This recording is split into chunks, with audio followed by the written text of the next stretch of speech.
آپ فرماتے ہیں میرے ابا جی فوت ہو گئے، میری امی پکڑ کے مجھے ایک دھوبی کی دکان پہ لے گئی، کہنے لگی اسے کپڑے دھونے کا طریقہ بتا دے، سلیقہ سمجھا دے، یہ بھی ایک چھوٹی سی لانڈری کی دکان کھول لے گا، میری بیٹیوں کا پیٹ پال لے گا۔ دھوبی کہنے لگا ٹھیک ہے، میں 2-3 درہم بھی دوں گا مہینے کے، اور جب کام سیکھ جائے گا تو تنخواہ بڑھ جائے گی۔ امام ابو مالک رحمت اللہ علیہ فرماتے ہیں میں بہنوں کے لیے روزی کمانے نکلا، میں بیوہ ماں کے سر پہ بوجھ اتارنے کے لیے نکلا، میں غربت کے عالم میں نکلا، رستے میں امام اعظم کا مدرسہ تھا، فرماتے میں وہاں چمکتے چہرے دیکھتا، لیکن اپنی غربت کو دیکھ کے میں آگے بڑھ جاتا، پریشان ہوتا کہ میں کیسے علم حاصل کروں گا۔ آپ فرماتے ہیں امام صاحب مجھے اکثر دیکھتے، ایک دن امام اعظم باہر نکلے، مجھے کھڑے ہوئے دیکھا تو قریب بلایا، سینے سے لگایا، ماتھا چوما، کیا نام ہے؟ میں نے کہا ابو مالک میرا نام ہے۔ کہا تمہیں پڑھنے کا شوق ہے؟ کہا بڑا شوق ہے۔ کہنے لگے چل آجا پڑھا کر، آجا مدرسے میں پڑھا کر۔ کہتے میں سارا دن وہاں پڑھتا، گھر سے کام کرنے آتا، سارا دن امام اعظم کے پاس پڑھتا رہتا۔ مہینہ آیا تو میری اماں کہنے لگی تنخواہ لاؤ۔ میں نے کہا امی جی تنخواہ تو وہ دے گا جو ڈیوٹی پہ جاتا ہو، میں تو پڑھنے جاتا ہوں۔ کہتے اماں گھر سے نکلی اور بڑے غصے کے ساتھ نکلی، کہنے لگی مولوی نے میرا بچہ خراب کر دیا، میرا بچہ خراب کر دیا، میں کام پہ بھیجتی تھی، اس نے کس چکر میں ڈال دیا، مسئلوں سے بھی کبھی پیٹ بھرا ہے، کام بھی تو کرنے چاہیے نا۔ کہتے امام اعظم کے سامنے کھڑی ہوئی، امام صاحب بڑے امیر کبیر آدمی، اربوں خربوں پتی تھی، اور پھر اتنے بڑے عالم فقیر، سارا بغداد، سارا کوفہ، سارا مصر سلوٹ کرتا ہے۔ بی بی آئی اور تیز جملے، عورتوں کا طریقہ ہوتا ہے، کہنے لگی مولوی تیری سفید داڑھی، تیرا اتنا نام، تجھے خیال ہی نہیں آیا میں بیوہ عورت ہوں، تو نے میرا بچہ خراب کر ڈالا، میری یتیم بچیاں روٹی کہاں سے کھائیں گی، مسئلوں سے بھی کبھی پیٹ بھرا ہے۔ کہتی اتنے سخت جملے کہے پر قربان جاؤ امام اعظم سنتے رہے اور مسکراتے رہے۔ کہنے لگے میری غلطی ہے، میری غلطی ہے، میری غلطی ہے، بی بی بھول گیا تھا، غلطی ہو گئی۔ بی بی کہتی رہی، امام صاحب سنتے رہے۔ جب غصہ اتر گیا تو کہنے لگے اماں تیرا غصہ اتر گیا ہے؟ اتر گیا ہے۔ کہنے لگے تیرا بیٹا بڑا نیک ہے، تیرا بیٹا بڑا لائق ہے، تو اسے پڑھنے دے۔ کہنے لگے چپ کر بے مولوی، یہ پڑھے گا تو میں روٹی کہاں سے کھاؤں گی؟ امام صاحب کہنے لگے مجھے بتائے گی تیرے گھر کا خرچہ کتنا ہے؟ اس نے ایک لفظ تو ہے 3 دینار کا، ایک روایت ایسی بھی لکھی ہے بزرگوں نے، کہنے لگی 40 درہم ہے، اور اماں کہتی میں نے جان بوجھ کے زیادہ بتائے، حالانکہ میں کناک کا خرچہ کرتی تھی، لیکن جب کھلا ڈلا کریں تو وہ والا خرچہ بتایا۔ میں نے کہا 40 درہم خرچہ ہے، تو دے گا؟ تو کہتے امام اعظم کہنے لگے اماں تجھے لینے نہیں آنا پڑے گا، پہلی سے پہلے تیرے گھر میں پہنچ جایا کریں گے، یکم سے پہلے آئیں گے۔ او بھائیو کہاں استاد ملتے ہیں، کہاں استاد ملتے ہیں، کہاں وہ لوگ ملتے ہیں جو دعائیں مانگتے، التجائے کرتے، پیار کرتے۔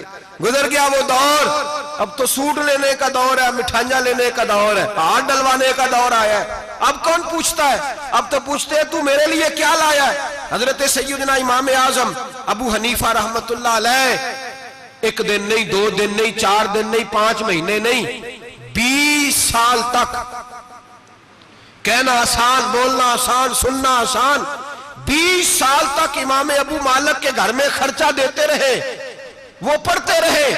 اماں کہنے لگی تو میرے بیٹے کو لگا تو لیا ہے تو پڑھ کے بنے گا کیا؟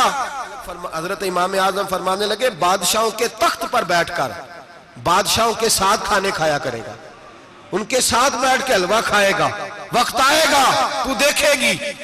کہتے ہیں میرے امام انتقال کر گئے، وقت بیت گیا، ہارون رشید نے مجھے بلایا بغداد میں اور کہا میں آپ کو چیف جسٹس بنانے لگا ہوں۔ کہتے ہیں میں خوشی سے سجدے کرنے لگا، میں چیف جسٹس بنا۔ میں نے اپنی اماں کو خط لکھا کہ اماں بغداد آ جا، تیرے بیٹے کو اللہ نے بڑی شان عطا کر دی ہے۔ فرماتے ہیں ہارون رشید کی بیوی بڑی اولیاء کی، علماء کی بڑی فرما بردار تھی، محبت کرنے والی تھی، اس نے حلوہ بنا کے بھیجا، کھانا بنا کے بھیجا۔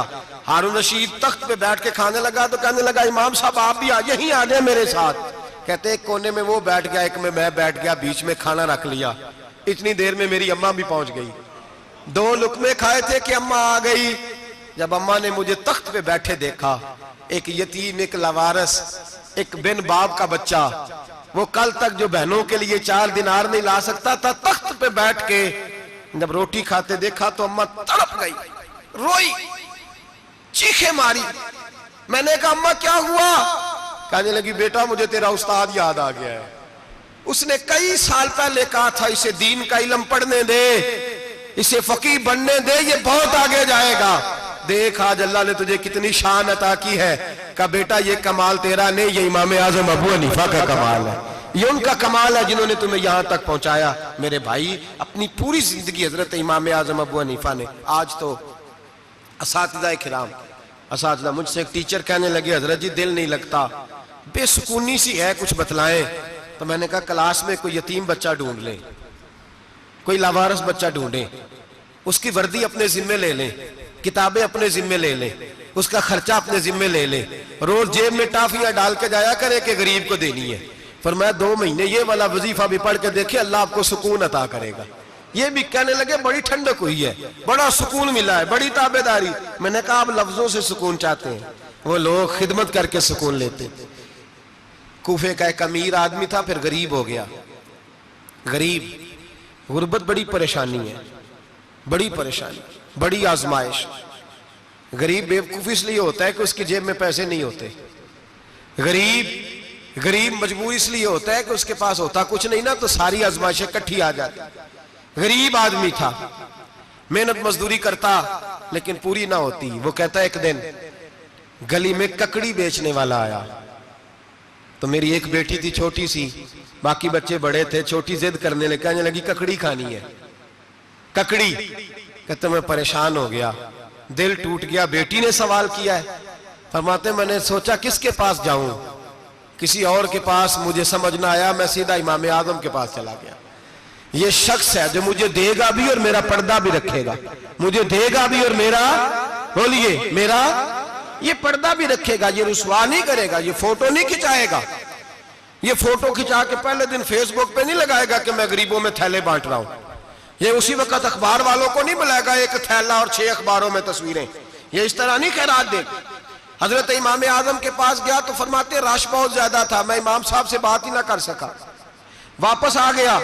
امام صاحب نے بندہ بھیجا، فرمایا پتہ کر یہ بندہ کسی ضرورت کے لیے آیا تھا، رش کی وجہ سے بات نہیں کر پایا۔ کہتے واپس میرے پیچھے بندہ بھیجا، وہ میرے گھر تک آیا، گھر آ کے اس کو حالات کا پتہ چل گیا، واپس گیا۔ کہتے ہیں 3 تھیلیاں شرفیوں کی بھر کے امام اعظم لائے اور خود آئے اور رات کے اندھیرے میں آئے اور مجھے تھیلیاں دے کے نا تو میرے آگے ہاتھ باندھ دیے۔ میں نے کہا حضور ہاتھ کیوں باندھتے ہیں؟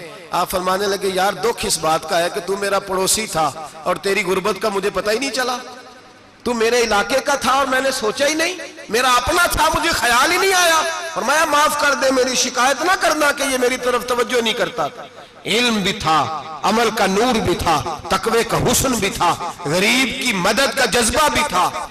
آج لوگوں پر مال کا فتنہ سوار ہوتا ہے، سب پر نہیں لیکن زیادہ لوگوں پر، جیسے جیسے مال آتا جاتا ہے ویسے ویسے عقل بھی آتی جاتی ہے، ویسے ویسے سیانے بھی ہوتے جاتے ہیں۔ کہتے ہیں وہ بھی کمائے وہ بھی کرے، میں تو ٹیکنیکلی بڑا ہوں، میں عقل مندی، میں بڑی نہ بہن کی فکر رہتی ہے، نہ بھانجوں کی فکر رہتی ہے، نہ رشتہ دار کی فکر رہتی ہے، نہ دائیں بائیں کچھ دیکھتے ہیں۔ لوگ جیسے جیسے پاورفل ہوتے جاتے ہٹتے جاتے، کٹتے جاتے، امیروں سے گرانے لگتے جاتے، آگے کی طرف دیکھتے جاتے۔ امام اعظم ابو حنیفہ رحمت اللہ علیہ نے ساری زندگی پیار کیا، محبت بانٹی، علم، فقاہت، تقوی، روشنی۔ آج لوگوں کو علم ہوتا ہے پر علم کا نور نہیں ہوتا، ہمیں بہت ساری باتوں کا پتہ ہوتا ہے پر وہ باتیں ہمارے لفظوں میں ہوتی ہیں، ہم اس کے حسن سے آگاہ، اور اگر میں یہ کہہ دوں کہ ہمیں ان باتوں پر یقین کامل نہیں ہوتا، کہہ رہے ہوتے ہیں، ہم سمجھتے ہیں، بڑی باتیں کرتے ہیں، لیکن ان باتوں کے پیچھے جو عمل کا جذبہ ہے وہ پھیکا ہوتا۔ امام اعظم ابو حنیفہ رحمت اللہ تعالی علیہ جتنے بڑے عالم تھے اتنا ہی بڑا خوف تھا اللہ کا دل میں، اتنا ہی بڑا خوف تھا۔ ایک آدمی کہتا ہے میں نے امام صاحب سے مسئلہ پوچھنا تھا، میں نے عشاء کی نماز امام صاحب کے پیچھے پڑھی، کتنی لوگ باتیں سنتے ہیں، اس کا اثر کتنا لیتے ہیں، لیکن امام صاحب رحمت اللہ علیہ کا طریقہ کیا تھا؟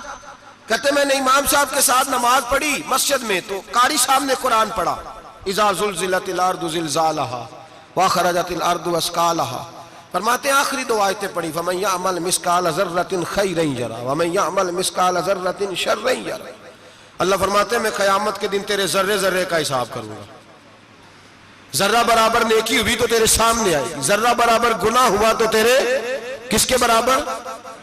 جی وہ کتنا ہوتا ہے؟ ریت کا ایک ذرہ، اس کے برابر بھی گناہ ہوا تو تیرے سامنے، یہ اللہ کہہ دیا ہے، تو ایسا انشاءاللہ ہو کے رہے گا۔ اللہ ایک دفعہ دکھائے گا۔ دعا فرمائے اللہ ہمیں معافی عطا فرمائے، اللہ ہم سے درگزر فرمائے، اللہ ہمیں بخشے ہوئے میں شامل فرمائے۔ یہ آیت امام صاحب نے سنی تو کہتے ہیں میں نمازی سارے چلے گئے تو امام صاحب بیٹھے اور یوں نہ اپنی داڑھی پکڑ لی، چراغ ٹمٹما رہا، کہتے ہیں داڑھی پکڑ لی اور امام صاحب بیٹھے ہیں۔ میں نے کہا کہ کسی محویت کے عالم میں ہے، سوچ میں، چلے میں تھوڑی دیر میں آتا ہوں۔ کہتے ہیں میں 2 گھنٹے کے بعد آیا تو امام صاحب ایسے بیٹھے ہیں داڑھی پکڑی ہوئی۔ میں نے کہا ٹھہر کے آتا ہوں۔ میں پھر 1-1.5 گھنٹے کے بعد گیا تو ویسے ہی بیٹھے۔ کہتے ہیں تہجد کا وقت ہو گیا، میں مسجد میں گیا تو چراغ ٹمٹمانے لگا، ختم ہونے کے قریب آ گئے، امام صاحب بیٹھے ہیں۔ اب میں نے دیکھا کہ آنکھیں آنسوؤں سے بھری ہوئی ہیں اور اپنی داڑھی پکڑ کے کھینچ رہے ہیں اور کہتے ہیں یا اللہ تو اگر ذرے ذرے کا حساب لے گا تو ابو حنیفہ تو الجھ جائے گا، اے اللہ تو ذرے ذرے کے بارے میں پوچھے گا تو میں تو نہیں جواب دے سکتا، خدا بندہ اس طرح کر، میرے ان سفید بالوں پہ رحم کھا، اے اللہ میرے بڑھاپے پہ مہربانی فرما، مجھ سے نہ ذرے ذرے کا پوچھنا، میں بڑا کمزور ہوں، میں نہیں جواب دے سکتا، مولا مجھ سے درگزر والا معاملہ کر۔ کہتے تڑپ رہے امام صاحب۔ فجر کی اذان ہوئی تو امام صاحب نے دائیں بائیں دیکھا، میں پیچھے کھڑا تھا۔ میں نے کہا حضور ساری رات ہی گزر گئی، آپ ایک آیت سن کے پریشان رہے اور میں روزانہ 20 تقریریں سنتا ہوں، درجنوں حدیثیں سنتا ہوں، مجھے تو اثر نہیں ہوتا۔ آپ فرمانے لگے مجھے تیرے معاملے کا نہیں پتا، لیکن مجھے اگر تو نے دیکھ لیا ہے تو کسی کے ساتھ ذکر نہ کرنا مجھے۔ اور فرمانے لگے پھر تو نیک آدمی ہوگا، تجھے نہیں خیال آتا، تو میں تو جانتا ہوں من آنم کے من دانم، پتہ سارا ہے سردار نو کیتی آنا، میں تو جانتا ہوں نا، مجھے خبر ہے، لہٰذا میں نہیں حساب دے سکتا، تیرا نہیں مجھے پتا۔ جتنا میرے بھائی علم زیادہ اتنا خوف بھی۔ حضرت عبداللہ ابن مسعود فرماتے ہیں زیادہ باتیں کرنے والا عالم نہیں ہوتا، اللہ سے زیادہ ڈر جانے والا عالم ہوتا ہے۔ جو آدمی لمبی چوڑی گفتگو کرے وہ فقیہ نہیں، وہ اللہ سے ڈرنے والا نہیں، بلکہ جس کو وہ بات کرے تو تھوڑی کرے، ڈر کے کرے، خوف کے ساتھ کرے، اللہ کی خشیت جس کے دل میں ہو وہ بڑا عالم ہوتا ہے۔ حضرت امام اعظم ابو حنیفہ رحمت اللہ علیہ مالدار تھے اور اپنے مال میں سے حصے نکالتے تھے۔ امام صاحب فرمایا کرتے تھے میں نے چند ہزار درہم رکھ دیے۔ حضور کس لیے؟ فرمایا لوگوں کو قرضہ دینے کے لیے۔ نبی پاک صلی اللہ علیہ وسلم نے فرمایا قرضہ لینے والے کو منع کیا ہے، فرمایا قرضہ ایک قید ہے، بغیر مجبوری کے نہ لینا۔ اب لینے والے بھی احتیاط نہیں کرتے، فٹافٹ قرضے کے پیچھے بھاگتے، بڑی مجبوری ہو تو قرضہ لیں، فرمایا مقروض قیدی ہوتا ہے، قرضہ لینے سے بچو۔ اور دینے والے کو کیا کہا؟ فرمایا اگر سامنے والا تنگ دست ہو نا، تنگ دست، تو اسے مہلت دو، جتنی تم مہلت دو گے اللہ اتنے ہی پیسے روز صدقہ کرنے کا ثواب عطا فرمائے گا۔ اگر تنگ، ایک صاحب مجھے کہنے لگے میں نے رمضان شریف میں نا قرضے کے حوالے سے یا کچھ عرصہ پہلے کسی موقع پر قرض کے حوالے سے کو بات کی، تو ایک صاحب مجھے کہنے لگے حضرت صاحب جیسے کسی کو لینا ہوئے نا 20,000 تو انہوں ترا کے لئی دے، تو جے 20 کروڑ لینا ہوئے تو پھر نہیں ترایا جاندہ۔ میں نے کہا کیوں؟ کہنے لگے 20,000 والا بندہ ماڑا ہوندہ ہے نا، جیڑا 20 کروڑ کھا گیا بڑی مگرمچھ ہوندہ ہے، انہوں ترایا جا سکتا، وہ جے کے بندے ترلے ہی کر دینے چل بھائی کیویں دے سکنا ہے۔ وہ جو 20,000 والا نا ماڑا بندہ ان کہنے تو دینے نے کہ تیرا بندوبست کریے، کہنے چوری صاحب جمعرات لے آؤ کسی طریقے، جمعرات ماڑا ہے نا۔ نبی پاک نے کیا فرمایا؟ حضور نے فرمایا تجھے پتہ چل جائے کہ تنگ دست ہے تو مہلت دے، جتنے دن تو اس سے پیسے نہیں لے گا اتنے ہی پیسے روز صدقہ کرنے کا ثواب دیا جائے۔ اب لوگ جو تگڑی موٹے مگرمچھ ہیں ان کو مہلت دیتے ہیں، وہ کہتے ہیں جا جتھو لب دے نہیں لے لے، پھر کہتے ہیں نہیں آپ بتائیں آپ کیسے دے سکتے۔ اور ماڑا بندہ انہیں 2,000 دینا ہے دکان کا، اس کو دکاندار کہتا ہے کل سائیکل لے کے تب گزرنا میرے آگے سے اگر پیسے دینے ہیں تو میں نے سائیکل رکھ لینا۔ ڈرنا چاہیے اللہ پاک، ہمیں پتہ ہوتا ہے سامنے والا غریب ہے، تنگ دست ہے، مجبور ہے، اسے مہلت دینی۔ امام صاحب کہتے ہیں میں نے کچھ پیسے رکھے ہوئے تھے، پس منظر یہ تھا کہ غریب لوگ آتے ہیں تو میں ان کی مدد کروں گا۔ امام اعظم ابو حنیفہ نے ایک بندے سے پیسے لینے تھے اور حال یہ تھا کہ آپ دھوپ میں کھڑے تھے، ساتھ اس بندے کا مکان تھا، لوگوں نے کہا حضرت دیوار کے سائے میں ہو جائے، فرمانے لگے اس سے پیسے لینے ہیں، اگر سائے میں کھڑا ہوا تو سود میں شمار ہو جائے گا، میں اس سے فائدہ نہیں لے سکتا۔ ایک بندے سے قرضہ لینا تھا، وہ آپ کو دیکھ کے گلی اور دوسری گلی میں چلا گیا، رستہ بدل گیا اور چھپ گیا۔ امام صاحب رونے لگے، کہنے لگے اے اللہ میں اتنا برا ہو گیا ہوں کہ تیرے بندے مجھ سے چھپنے لگے، اس کو ڈھونڈ کے لائے، کیوں چھپتا ہے؟ کہا حضور آپ کے پیسے دینے ہیں۔ آپ نے فرمایا جا، میں نے اللہ کی رضا کے لیے معاف کیے، آج کے بعد چھپنا نہ، اس لیے میں نہیں چاہتا کہ تجھے کوفت ہو، تو میری طرف دیکھ کے چھپنے لگا ہے، میری طرف دیکھ کے۔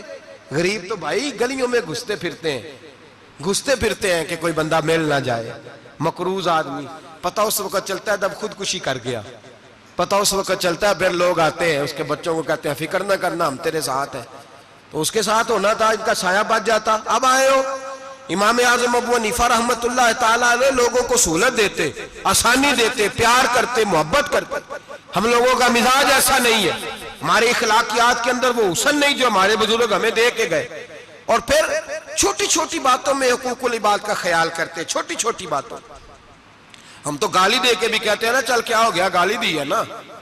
میں نے دیکھا ہے سائیکل والے کی ٹکر اگر پجاروں والے کے ساتھ ہو جائے تو معافی سائیکل والے نے مانگنی ہے، کیونکہ وہ سائیکل پہ بیٹھا ہے نا، اس کی غلطی یہ ہے کہ وہ سائیکل پہ بیٹھا ہے، معافی سائیکل والے نے مانگنی ہے، پجاروں والا نہیں مانگے گا۔ ہو سکتا ہے سائیکل والا اٹھ کے کہے جناب مجھ سے غلطی ہو گئی، مجھے پتہ ہی نہیں تھا کہ آپ تھے، ورنہ میں آپ کے آگے نہ آتا۔ سائیکل والا مجبور ہے کیونکہ اس کے پاس پجاروں نہیں، اور پجاروں والا تو شیشہ نہیں نیچے کرتا، کہتا دھوپ آئے گی، گاڑی بڑی مشکل سے ٹھنڈی کی ہے، نیچے اتر کے ملازم کہتا ہے اس کو پوچھو اگر کوئی 200-400 کا نقصان ہوا تو 500 دے دو۔ مزاج ہے امام اعظم ابو حنیفہ رحمۃ اللہ علیہ، عالم، حقوق العباد کا چھوٹی چھوٹی۔ آپ کے شاگردوں میں سے کسی کے چہرے پر شکن آتا تو 20 بار پوچھتے کوئی پریشانی ہے میرے بیٹے کو، کیا ہو گیا؟ ساری زندگی سایہ دار شجر کی طرح گزاری، ساری زندگی شاگردوں پر، مریدوں پر محبت کا سائبان رہا، ٹھنڈی چھاؤں رہی امام صاحب کی۔ امام اعظم ابو حنیفہ رحمۃ اللہ تعالیٰ علیہ گلی سے گزر رہے تھے، لکڑی کے جوتے پہنا کرتے تھے، کھڑاؤں۔ ایک نوجوان بچے کے پیر پہ پیر آ گیا تو کہنے لگا امام اللہ سے ڈر جا۔ یہ لفظ کہے تو امام صاحب کی چیخ ہی نکل گئی، کئی گھنٹے بے ہوش رہے۔ لوگوں نے کہا حضور کیا ہوا؟ فرمانے لگے تم نے سنا نہیں، چھوٹے چھوٹے جوان بھی کہتے ہیں کہ ابو حنیفہ اللہ سے نہیں ڈرتا، اللہ کی مخلوق کہتی ہے نہیں ڈرتا۔ اگر یہ کہہ رہے ہیں تو میرا کیا بنے گا؟ کئی دن روتے گزر گئے، لوگ اس بچے کو لائے، آگے کہنے لگا حضور آپ تو پریشان ہو گئے، میں نے تو محاورتاً کہا تھا کہ آپ اللہ سے نہیں ڈرتے۔ فرمانے لگے بیٹے مجھے محاوروں کا نہیں پتا، جب رب کے خوف کا نام آتا ہے تو جملے سیدھے میرے دل سے جا کے ٹکراتے، سیدھے دل سے جا کے ٹکراتے۔ گلی سے گزر رہے، لکڑی کے جوتے پہنے، کھڑاؤں، بارش ہے، کیچڑ ہے، ایک دیوار کے قریب سے گزرے تو تھوڑا سا کیچڑ اڑ کے نا تو دیوار پہ پڑ گیا۔ یہاں ٹرالی والا ساری دیوار توڑ جاتا ہے اور کہتا ہے چلو میں نے کون سا جان بوجھ کے کیا ہے۔ یہاں لوگوں کا گھر توڑ جاتے ہیں، کہتے ہیں چلو بتاؤ کتنا خرچہ آیا تھا۔ فوری طور پہ لوگ ماننے کو تیار ہی نہیں۔ امام صاحب کے پیروں سے یہ باریکی سمجھے، یہ حقوق العباد کا مسئلہ ہے، جو جاننے والے ہوتے تھے ان کا یہ طرز زندگی تھا۔ کیچڑ اڑا پیروں سے اور ایک آدمی کی دیوار پہ پڑ گیا۔ امام صاحب کھڑے ہیں، سوچ رہے کروں تو کیا کروں۔ شاگرد ساتھ ہیں، حضرت جی کیا پریشانی ہے؟ آپ فرمانے لگے میں نے اس کی دیوار گندی کر دی ہے، صاف نہ کروں تو بھی ظلم ہے، اور اگر صاف کروں تو دیوار کچی ہے، جب صاف کروں گا تو کچھ مٹی اتر جائے گی تو کسی کے گھر کی مٹی اتارنا یہ بھی ظلم ہے۔ اب میں دو پریشانیوں میں الجھ گیا ہوں، کدھر جاؤں؟ کہا حضرت جی پھر؟ فرمایا اس کے دروازے پہ دستک دو۔ دروازے پہ دستک دی تو جو بندہ باہر آیا وہ مجوسی تھا، آگ کی پوجا کرنے والا تھا۔ امام صاحب کہنے لگے مجھے جانتے ہو؟ کہنے لگے حضور سارا کوفہ جانتا ہے، سارا بغداد جانتا ہے، ساری دنیا جانتی ہے آپ مسلمانوں کے امام ہیں، لوگ جانتے۔ آپ نے فرمایا یار مجھ سے غلطی ہو گئی ہے۔ وہ کیا؟ آپ فرمانے لگے میں اپنے انداز میں گزر رہا تھا، بوڑھا آدمی ہوں، خیال نہیں آیا، تھوڑا کیچڑ اڑ کے تیری دیوار پہ لگ گیا ہے۔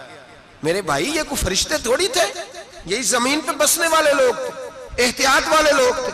ہم لوگوں نے پتہ نہیں اپنا مزاج اتنا سخت کیوں بنا لیا ہے، کتنے لوگوں کو لتاڑ کے، کتنی پگڑیاں اچھال کے، کتنے حقوق العباد ضائع کر کے بھی ہم اسی طرح کے مطمئن ہیں۔ کہاں سے تسلی لاتے ہیں ہم؟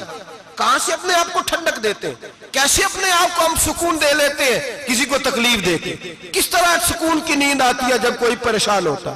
کیوں ہمارا دل پتھر ہو گیا؟ اعلیٰ حضرت فرمایا کرتے تھے جا کسی سے جا کے علاج کرا، تیرے سینے میں جو دل دھڑک رہا ہے وہ سخت ہو گیا، جا کسی سے جا کے اس کی دوائی کھا، تجھے خیال ہی نہیں آتا تڑپتے لوگوں کو دیکھ کر؟ جا کے علاج کرا، اگر ایسے ہی مر گیا تو حالات تیرے حق میں اچھے نہیں ہوں گے۔ حضرت امام صاحب تڑپ رہے ہیں اور اس شخص کے سامنے آہوزاری کر رہے ہیں جو مجوسی بھی ہے، غریب بھی ہے، کچے گھر میں رہتا ہے۔ فرمایا یار بتاؤ کیا کروں؟ امام صاحب باتیں کر رہے ہیں تو وہ آدمی حیرت میں کھو گیا، کبھی دیوار دیکھتا، کبھی اپنا آپ دیکھتا، کبھی امام صاحب کو دیکھتا، دائیں بائیں دیکھتا، پسینے آنے لگے، پتہ نہیں کیا سوچوں کا مد و جزر چلنے لگا، کہاں بات گئی، کہاں تک اس کی سوچ گئی، کہاں پلٹ کے آئی۔ کہنے لگا امام صاحب میں تو چوک میں رہتا ہوں، روزانہ پتہ نہیں کتنی گاڑیاں مٹی برسا جاتی ہیں، کبھی کوئی نہیں آیا، آپ کو کیا ہوا؟ آپ فرمانے لگے مجھے کسی کا نہیں پتا، مجھے تو میں نے جو قرآن حدیث پڑھا ہے مجھے تو ڈر آ رہا ہے، مجھے بتا تو معافی دیتا ہے کہ نہیں، تیری دیوار صاف ہوگی کہ نہیں؟ کہنے لگا حضور دیوار کو چھوڑے، پہلے کلمہ پڑھائے، میرا دل تو صاف کر دے۔ کہنے لگا اتنا میٹھا دین، اتنا پیارا دین، اتنا خوبصورت دین کہ غریب کی دیوار پر کیچڑ لگ جائے اور آپ کو اتنی تکلیف ہو، میں اس دین سے دور کیوں ہوں؟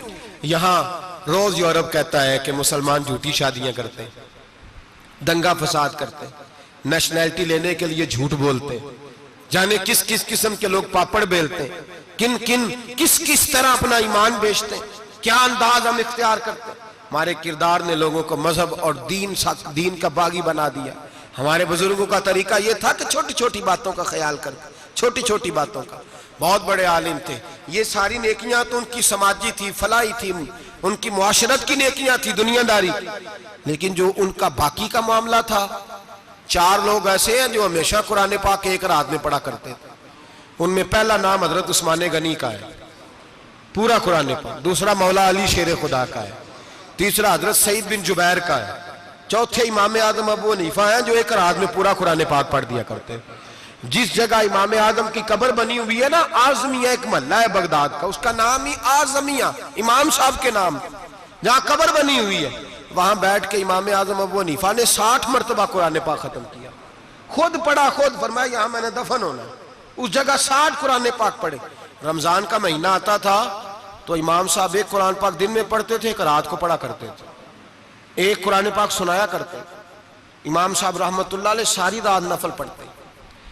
لوگ کہتے ہیں کہ امام صاحب کی رات نماز کے لیے کھڑے ہوتے تو ایک رکعت میں 15 سپارے پڑھتے، تو لوگ کہتے تھے یہ ابو حنیفہ نہیں، یہ تو کوئی کسی نے پلر کھڑا کر دیا، یہ تو کوئی ستون ہے، رکوع ہی نہیں کرتا، پورے 15 سپارے۔ یہاں تو ابھی تراویح آئیں گی، لوگ پہلے سے کہنے لگ گئے بڑی گرمیوں کے روزے ہیں، بڑی گرمیوں کے روزے ہیں، اور آ تو لینے دے بھائی، پہنچ تو لینے دے رمضان شریف کو، اللہ بڑا مہربان ہے، ہر چیز کو بدلنے پہ قادر ہے۔ پہلے سے لوگ تیاری کر رہے ہیں، مسجدیں ڈھونڈیں گے جائے اسی اچھا ہو، قرآن جلدی پڑھا جائے، ڈھونڈ کے۔ امام صاحب رحمت اللہ تعالیٰ علیہ، اور میں اکثر کہا کرتا ہوں، میں کہتا ہوں تو تراویح میں کھڑا نہیں ہوتا، پاسپورٹ کے دفتر کھڑا ہو جاتا ہے 2 گھنٹے، شناختی کارڈ کے دفتر تو 3 گھنٹے کھڑا ہو لیتا ہے۔ یہ تیرا ظلم ہے اپنی ذات کے ساتھ کہ تجھے قرآن کے لیے کھڑا نہیں ہوا جاتا، دنیا داری کے لیے کھڑا، وہ پروجیکٹر کرانے جائے تو چاہے تجھے 4 گھنٹے لائن میں کھڑا ہونا پڑے، وہاں تو کھڑا ہو لیتا ہے۔ اللہ سے ڈر، اپنی تھوڑی سی دنیا داری کے لیے سارا کچھ کر لیتا ہے۔ حضرت امام صاحب رحمت اللہ تعالیٰ علیہ تقوی اور طہارت کے پہاڑ 55 حج کیے امام اعظم نے، کتنے؟ 55 حج فرمائے۔ آج ایک مشقت والا کام ہے، جد و جہد والا کام ہے، جوان بھی تھک جاتے ہیں، کہتے ہیں بڑا مشکل ہے جی، اور یہ جتنا مرضی آسان ہو گیا قیامت تک اس نے مشکل ہی رہنا ہے، اس لیے کہ یہ ایک مجاہدہ ہے۔ 55 حج کیے، آخری حج پہ گئے تو کعبے کے مجاور کو کہنے لگے ذرا کھول نہیں دیتے کعبے کا دروازہ، میرا اندر جانے کو دل کرتا ہے۔ اس نے دروازہ کھولا، اندر گئے تو کہنے لگے خدایا، 2 جملے کہے، کہنے لگے اے اللہ جتنا تو نے مال دیا تھا میں اتنا شکر نہیں ادا کر سکا، اور جتنا تو نے علم دیا تھا میں اتنا عمل نہیں کر سکا، اب بوڑھا ہو گیا ہوں، مہربانی کرنا مجھ سے درگزر والا معاملہ کر، اور اے اللہ اگر تو مجھے بتا دے کہ تو راضی یا ناراض ہے تو میں ذرا سکون سے مر جاؤں۔ کہتے ہیں کعبے کی دیواروں سے آواز آنے لگی ابو حنیفہ تیرا رب تجھ سے بڑا راضی ہے۔ داتا گنج بخش علی اجویری جیسا بابا 1000 سال پہلے لکھ کے گئے کشف المحجوب میں. داتا صاحب نے لکھا ہے 1000 سال پہلے کشف المحجوب میں. داتا صاحب فرماتے ہیں میں حضرت بلال کی قبر پہ حاضری دینے گیا. یعنی 1000 سال پہلے کے مسلمان بھی قبروں پہ مزاروں پہ جایا کرتے تھے. داتا صاحب لکھتے ہیں کہتے ہیں ملک شام میں حضرت بلال حبشی کی قبر پہ حاضری دینے گیا. میں قبر پہ حاضری دے کے تو ساتھ لیٹ گیا, میری آنکھ لگ گئی, مجھے خواب میں نبی پاک کا دیدار نصیب ہوا. گویا حاضری حضرت بلال کی اور برکت یہ کہ وہاں مجھے مصطفیٰ کا دیدار نصیب ہو رہا ہے. فرماتے ہیں نبی پاک میری خواب میں آئے, حضور نے ایک بوڑھے بابے کے گلے میں ہاتھ ڈالا ہوا ہے اور اپنے ساتھ ساتھ چلا رہے ہیں. میں نے عرض کی یا رسول اللہ یہ کون ہے؟ تو نبی پاک نے فرمایا یہ تیرا امام اعظم ابو حنیفہ ہے. فرماتے ہیں مجھے سمجھ آ گئی کہ امام اعظم بھٹک اس لیے نہیں سکتے کہ انہیں رسول پاک نے سہارا عطا فرمایا ہے, وہ بھٹک اس لیے نہیں سکتے کہ نبی پاک نے انہیں سہارا دیا. داتا گنج بخش علی اجویری رحمت اللہ تعالیٰ علیہ فرماتے ہیں کہ امام صاحب رحمت اللہ تعالیٰ علیہ بہت بڑی شخصیت. امام اعظم کا پیغام کیا ہے؟ انہوں نے فقہ بنائی, دین پھیلایا, جتنی بھی میں نے باتیں سنائی سارا پیغام ایک پیغام ہے امام صاحب. امام صاحب رحمت اللہ تعالیٰ علیہ فرماتے ہیں کہ دین پر عمل کرنے والوں کو بھی کسی اچھی صحبت کی ضرورت ہوتی ہے. عمل کرنے والے کو آپ فرماتے ہیں کئی دفعہ عمل کرنے والے کا عمل بھی ٹوٹ جاتا ہے, استقامت نہیں رہتی. فرماتے ہیں اچھی صحبتیں تلاش کرو, ان کے پاس بیٹھا کرو, ورنہ ہو سکتا ہے جو عمل تم کر رہے ہو اس میں کمی آ جائے. جتنا نیک لوگوں سے رابطہ زیادہ رہتا ہے انسان کا دین پر عمل زیادہ رہتا ہے. جتنا نیک لوگوں سے پیچھے ہٹتا ہے اتنا دین سے. آپ فرمایا کرتے تھے اگر 2 سال نہ ہوتے جو میں نے امام جعفر صادق کی صحبت میں گزارے تو ابو حنیفہ ہلاک ہو جاتا. اپنے آپ کو رب کریم کے بندوں کے ساتھ لگا کے رکھیں, جوڑ کے رکھیں. اگر ہمارا رب کریم کے بندوں سے رشتہ رہے گا تو قرآن و سنت سے رشتہ رہے گا. اللہ تعالی ہمیں ان بزرگوں کے نقوش سیرت پر عمل کی توفیق عطا کرے. آخر دعوانا ان الحمدللہ رب العالمین.